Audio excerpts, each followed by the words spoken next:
Ils ont encore du mal à y croire. Après leur victoire 3-2 contre les Aquitains de Villeneuve-sur-Lot, les joueurs de Morée sont champions de France.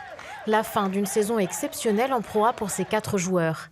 Ils viennent de Chine, de Russie, de Finlande et de Suède. Ils s'entraînent avec un coach mexicain et cette année, ils sont particulièrement soudés.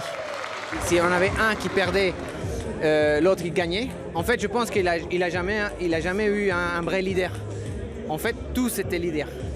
Toute l'équipe, chaque joueur était leader. Donc ça, c'est un avantage. Parce que si notre meilleur joueur, entre guillemets, il perd, on sait que derrière, il y a l'autre qui va gagner. Pour remporter le titre, Morée avait besoin de 2 matchs gagnants. Shao Tsai, arrivé de Chine le jour même, offre la première victoire. Près d'une heure et demie plus tard, le Russe Kirill Skachkov marque le 2e point libérateur. Bien sûr, nous avons eu un peu de chance. Sans la chance, nous n'aurions pas réussi. Mais nous nous battons aussi les uns pour les autres. Nous nous entraidons. Les pongistes ont été recrutés il y a 2 ans par le président du club. Ils jouent presque tous dans leurs équipes nationales. Cette année, ils ont disputé ensemble 18 matchs de championnat. Ils s'entraînent ici entre eux quand ils se retrouvent quelques jours avant les matchs. Ils ont besoin de diversité de jeux aussi. Ça ne serait pas suffisant de jouer qu'entre eux.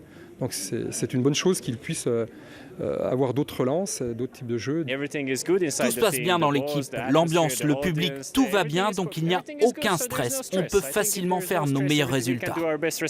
Après ce titre de champion de France, Jura Morée-Tété a largement dépassé son objectif et celui de son public. Rendez-vous est déjà pris l'année prochaine pour tenter de renouveler l'exploit.